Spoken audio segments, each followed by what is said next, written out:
একটা কথাই মনে হচ্ছে, স্মৃতির পাতায় যুক্ত হলো আরও নতুন দুটি পাতা। বারবার পিছন ঘুরে তাকাচ্ছিলাম আর অনুভব করছিলাম আর কবে আসবো জানি না, প্রকৃতির এই রূপ সৌন্দর্য আমার মনে গেঁথে থাকবে আজীবন।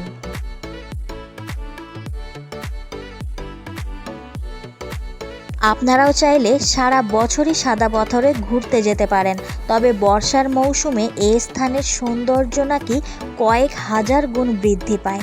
জুন থেকে সেপ্টেম্বর হচ্ছে সাদা পাথরে যাওয়ার উপযুক্ত সময়। অন্য মৌসুমে গেলে পাথরের সৌন্দর্য দেখতে পেলেও নদীতে পানির পরিমাণ কম থাকে, আর শীতকালে নৌকা চলাচল করার মতো পানি থাকে না, তখন পায়ে হেঁটে সমস্তটা ঘুরে দেখতে হবে। আমরা এখন আসাতে তাও একটু নদীতে পানি পেয়েছি, আর এরপরে বর্ষার সিজনে নাকি পানি আরও বেশি বেড়ে যাবে।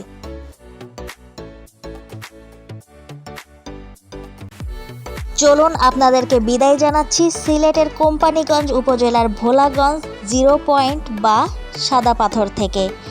দেখা হবে আগামীতে নতুন কোনো ভিডিওর সাথে সিলেটের কোনো একটা জায়গার ঘোরাঘুরি। সে পর্যন্ত সবাই ভালো থাকবেন, সুস্থ থাকবেন, সাবধানে থাকবেন, সতর্ক থাকবেন। ভিডিওটি ভালো লাগলে অবশ্যই একটি লাইক করে দিবেন।